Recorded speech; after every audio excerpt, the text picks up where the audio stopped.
I slumped onto the couch, utterly drained from the day's events. My mind was a whirlwind of emotions, struggling to process Larry's bombshell revelation. As I stared blankly at the wall, his words echoed in my head like a broken record. I got Kara pregnant. We need to talk about a divorce, June. Those 9 words shattered the life I had known, sending shockwaves through my very core. Kara, my supposed best friend since childhood, had betrayed me in the most unimaginable way, by having an affair with my husband Larry. And now, she carried his child, a living embodiment of their deceit. I couldn't help but let out a bitter chuckle as I remembered the envelope I had been safeguarding for years, the divorce papers I had prepared just in case. Little did I know that the day would come when I'd have to pull them out, not for my own protection, but because of Larry's unfaithfulness. Reaching into the drawer, I retrieved the envelope and slid out the crisp documents. With a deep breath, I handed them to Larry, whose expression was a mixture of shock and guilt. "Here you go, Larry," I said, my voice surprising me with its steadiness. "The divorce papers I've had ready for this very day." Larry's mouth hung open, rendered speechless by my preparedness. I couldn't help but feel a twisted sense of satisfaction in catching him off guard. "June, he began, but I held up my hand, silencing him. "Save it, Larry. You made your choice, and now you have to live with the consequences. I won't be made a fool of anymore." I stood up, suddenly feeling a surge of strength and determination. This was the moment I had been bracing myself for. The moment when I would reclaim my life and leave behind the betrayal and lies. "Pack your things and get out," I said, my voice firm and unwavering. "I don't want to see your face again." Larry's eyes widened, but he knew better than to argue. He had played his hand, and now it was my turn to take control. As he gathered his belongings, I couldn't help but feel a sense of relief that the charade was finally over, and I could begin the process of healing and moving on. The door slammed shut behind him, and I was left alone in the silence. But for the first time in a long while, the silence felt liberating, not oppressive. I had taken the first step towards reclaiming my life, and nothing would stand in my way. In the days following Larry's departure, a heavy silence settled over our suburban Denver home. The once familiar surroundings now felt foreign, reminders of the life I had known slowly crumbling around me. As I navigated this new reality, I couldn't shake the nagging feeling that something wasn't quite right. Larry's behavior in the weeks leading up to his confession had been odd, to say the least. He was constantly glued to his phone, typing away furiously at all hours of the day and night. Whenever I questioned him about it, he dismissed my concerns with a wave of his hand and a mumbled excuse about work. But I knew better. I had seen that kind of behavior before, back when my ex-boyfriend Alex had cheated on me during our college years. The secrecy, the lies, the constant need to be on his phone, it was all too familiar, and it had left me with a deep-seated mistrust that never truly went away. As I sat alone in our living room, surrounded by the remnants of our once happy life, I couldn't help but flash back to those painful memories. The hurt, the betrayal, the overwhelming sense of not being enough. It all came rushing back, like a tidal wave crashing over me. And yet, even in the midst of my despair, a tiny flicker of anger began to burn within me. How could Larry, the man I had trusted with my heart and my life, do this to me? How could he so callously disregard the vows we had made, the promises we had exchanged? The more I thought about it, the more the anger grew, fueled by the realization that Kara, my supposed best friend, had been in on the whole charade. The two of them sneaking around behind my back, lying to my face. It was a betrayal so deep, so profound, that it shook me to my very core. I found myself replaying every interaction, every conversation, searching for clues that I had missed.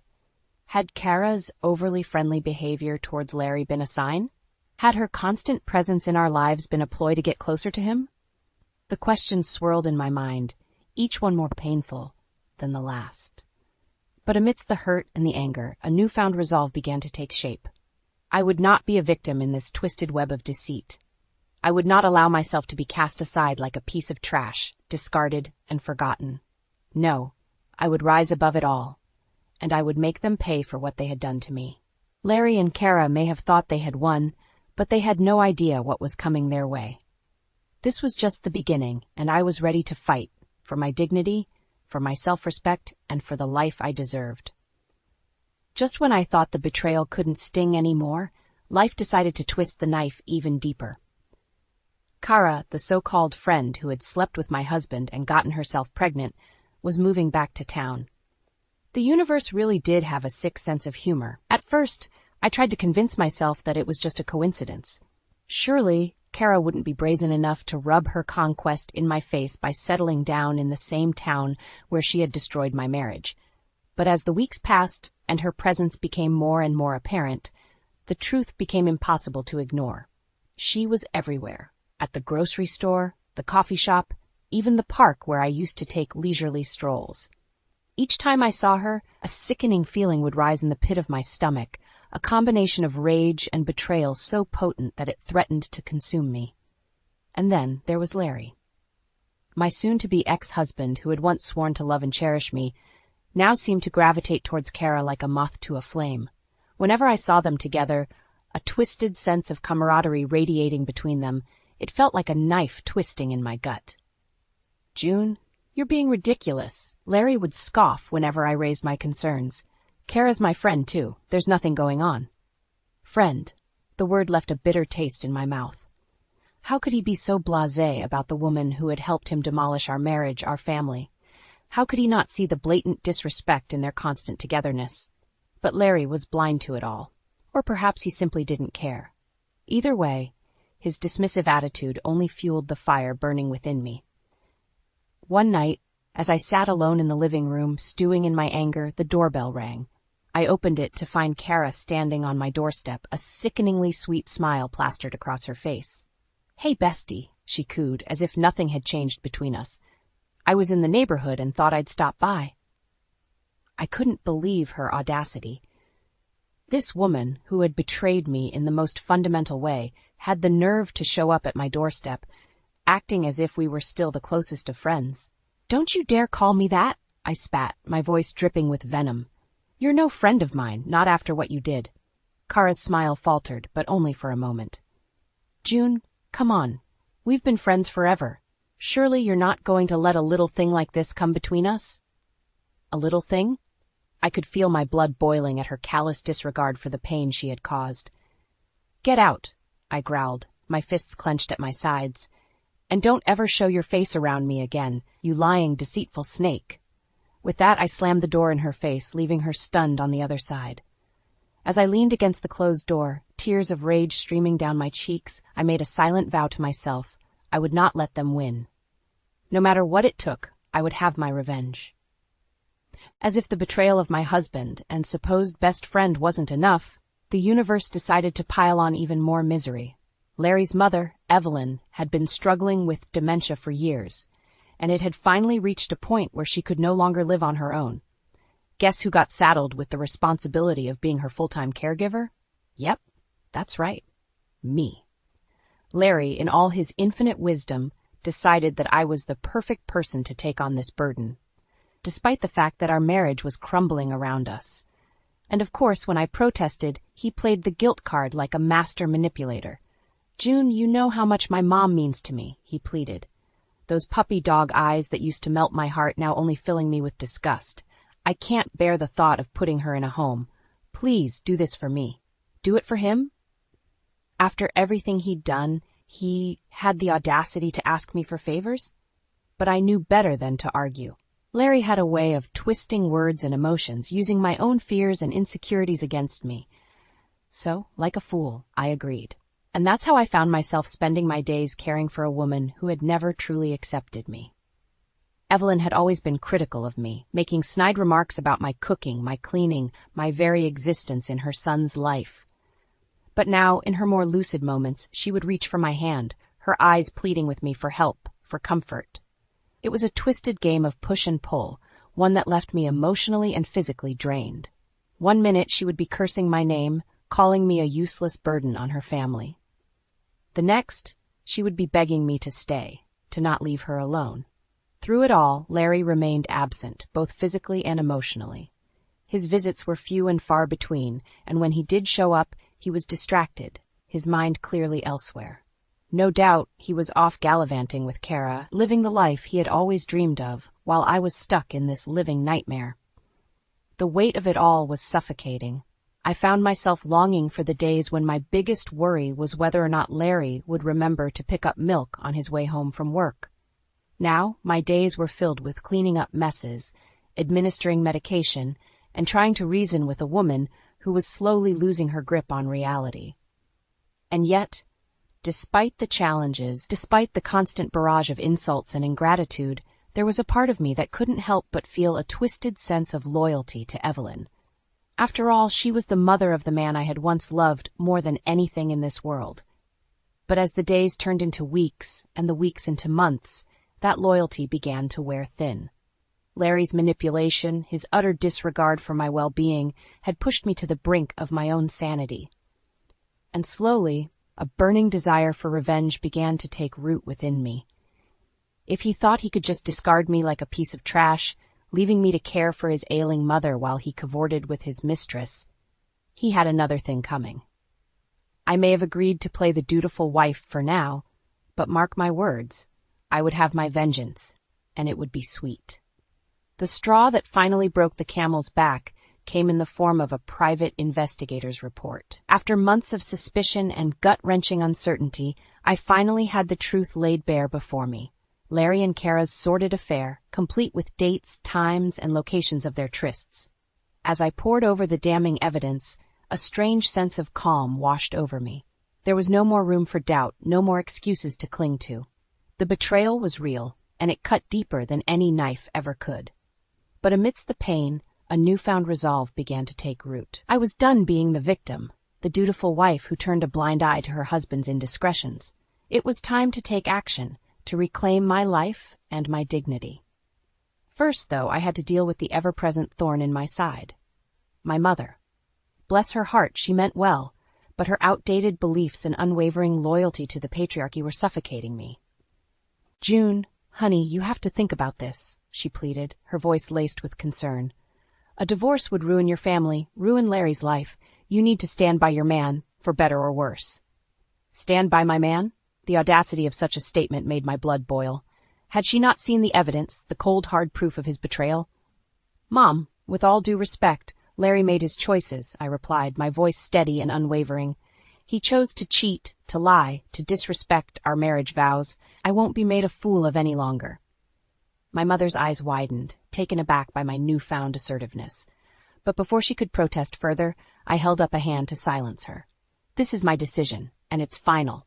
Now, if you'll excuse me, I have work to do." With that, I turned on my heel and left her sputtering in the living room. No more excuses, no more justifications. It was time to take control of my life. Over the next few weeks, I worked tirelessly, laying the groundwork for my revenge. I consulted with lawyers, gathered evidence, and made contingency plans. All the while, I played the part of the dutiful wife, lulling Larry into a false sense of security. And then, when the time was right, I struck. It was a lazy Sunday afternoon when I called Larry into the living room, a stack of papers clutched in my hand. He ambled in, unsuspecting, that dopey grin on his face that used to make my heart flutter. "What's up, honey?" he asked, plopping down on the couch. Without a word, I tossed the stack of papers onto his lap. Divorce papers, already filled out and signed by me. Larry's eyes widened in shock as he flipped through the pages, realization dawning on his face. "June, what is this? You can't be serious." "Oh, but I am," I replied, my voice cold and steady. "You brought this on yourself, Larry. Now it's time to face the consequences." As he scrambled to his feet, pleading and begging for another chance, I simply turned my back and walked away. No more words needed to be said. The die had been cast, and there was no turning back. Revenge, it seemed, would be mine after all. The day of reckoning had finally arrived. As I stood in the living room, facing Larry and Kara, it was like a scene straight out of a twisted drama. The two of them, huddled together on the couch, their faces etched with a mixture of guilt and defiance. "June, please," Larry began, his voice trembling. "Let's talk about this. We can work things out." "Work things out?" A bitter laugh escaped my lips as I shook my head in disbelief. "Work things out? You really have some nerve, Larry." I turned my gaze towards Kara, who couldn't even meet my eyes. "And you, my supposed best friend, How could you do this to me? Kara mumbled something under her breath, but I held up a hand to silence her. Save it. I don't want to hear any more of your lies. Larry rose to his feet, desperation written all over his face. June, think about this. A divorce would ruin me. My career, my reputation, everything would be destroyed. For a moment, a flicker of doubt crossed my mind. Was I really ready to upend our lives like this? But then I remembered the pain, the betrayal, the countless nights spent crying myself to sleep, and that doubt evaporated like smoke. That's not my problem anymore, Larry, I said, my voice steely with resolve. You made your choices, and now you have to live with the consequences. Kara finally found her voice, her eyes brimming with tears. June, please. We never meant to hurt you. It just happened. It just happened? I repeated incredulously. You betrayed me in the worst possible way, and you have the audacity to make excuses? I could feel the anger bubbling up inside me, a white-hot rage that had been simmering for months. You know what, Kara? You're not my friend anymore. Why, in fact, you're nothing to me. Both of you can go to hell. The words hung in the air like a heavy weight, suffocating us all with their finality. Larry opened his mouth to protest, but I cut him off before he could start. Don't even try it, Larry. This is over. Done. Finished. I want you out of this house by the end of the day. Kara let out a sob, burying her face in her hands. Larry, on the other hand, simply stared at me in stunned silence, as if he couldn't quite believe what was happening. June, please, he tried again, desperation seeping into his voice. I'll do anything. Just don't do this. But I was done listening, done making excuses for his behavior. With a shake of my head, I turned and walked away, leaving them to their misery. As I climbed the stairs, each step felt lighter, as if a massive weight was being lifted from my shoulders. The lies, the deceit, the constant sense of betrayal, it was all finally behind me. In that moment, I knew that no matter what came next, I would be okay. I had survived the unthinkable, and I had emerged stronger, more resilient than ever before. Larry and Kara may have thought they had won, but in the end, it was me who had reclaimed my power, my dignity, and my life. And as I closed the bedroom door behind me, I couldn't help but smile. Revenge, it seemed, was truly a dish best served cold. The next few hours were a blur of activity, punctuated by the sounds of shouting and slamming doors. True to my word, I was kicking Larry out of our home, and he was not going quietly. June, please, let's talk about this, he pleaded, his voice a mixture of desperation and anger. You can't just throw me out on the street. I steeled myself against his protests, focusing instead on the task at hand.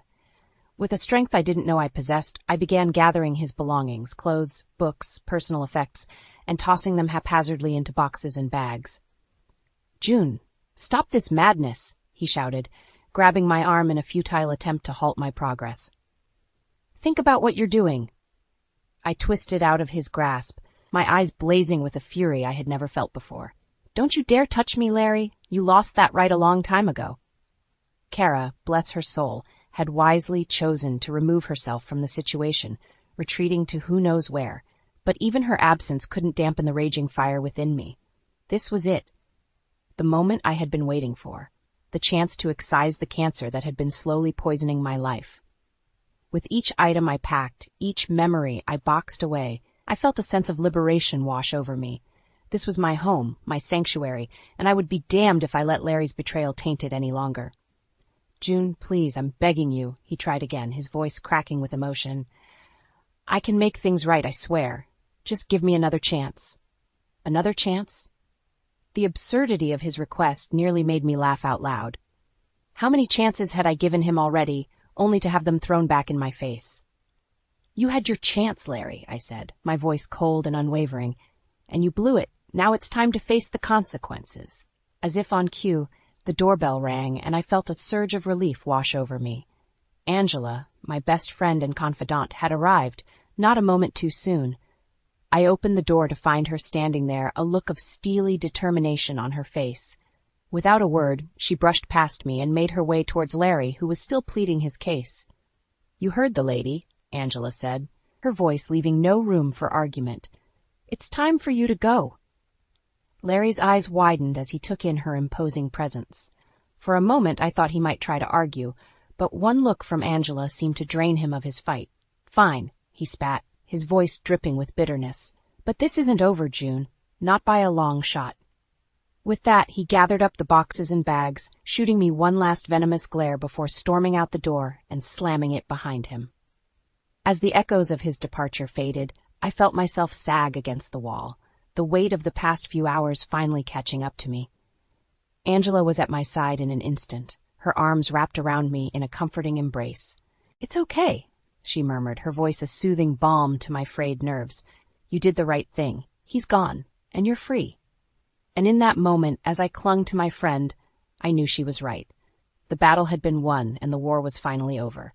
Larry was gone, banished from my life, and I could finally begin to heal. Revenge, it seemed, was a dish best served piping hot. The months that followed were a whirlwind of legal battles and emotional upheaval, but through it all, I remained steadfast in my resolve. Larry thought he could walk away scot-free, but he had another thing coming. With the help of a tenacious lawyer, I went after him for everything he had, alimony, assets, you name it. And in the end, my perseverance paid off. The judge saw right through Larry's lies and awarded me a hefty settlement, one that would ensure I could start my new life on solid financial footing. But the true victory, the sweetest revenge, came in the form of Kara's downfall. Karma, it seemed, had a wicked sense of humor. It all started when Kara's new boyfriend, some poor schmuck she had sunk her claws into, caught wind of her sordid affair with Larry. Needless to say, he was less than thrilled about being played for a fool. "You lying, deceitful snake," he shouted, his voice carrying across the restaurant where they had been having a romantic dinner. "How could you do this to me?" Kara, for all her manipulative ways, was clearly caught off guard. Her mouth opened and closed like a fish out of water, unable to conjure up one of her trademark excuses. I can explain," she stammered, her eyes darting around the room in panic. But her boyfriend wasn't having any of it. With a shake of his head, he pushed away from the table and stormed out, leaving Kara to face the scrutiny of the other diners alone. As word of her betrayal spread through our social circles, Kara found herself increasingly ostracized. Friends who had once fawned over her suddenly wanted nothing to do with her. Even her own family seemed to turn their backs, ashamed of her actions. And through it all, I couldn't help but feel a twisted sense of satisfaction. Payback, it seemed, was a dish best served ice cold. As for me, I was slowly but surely piecing my life back together. With Angela's unwavering support, I had moved into her spare bedroom, using it as a temporary home base while I figured out my next steps. It was during those long nights, huddled together on the couch with a bottle of wine and endless episodes of trashy reality TV, that the idea began to take shape. A business, one that would help other women like me, women who had been betrayed, belittled, and beaten down by the men in their lives.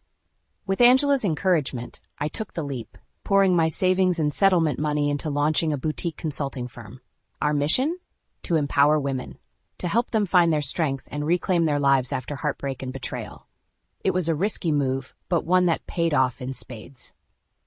Word of our services spread like wildfire, and before long we had a thriving client base of women from all walks of life, each one seeking the same thing: revenge. And as I sat in my sunny office, surrounded by the hustle and bustle of a successful business, I couldn't help but feel a sense of pride. I had taken the ultimate revenge on Larry and Kara. I had built a life for myself, one that was infinitely better than anything they could have ever offered me. As for them, well, let's just say that karma has a way of evening the score. And in the end, it was me who emerged victorious, with a newfound strength and resilience that no one could ever take away. Revenge, it seemed, was a dish best served with a side of empowerment and a heaping helping of success.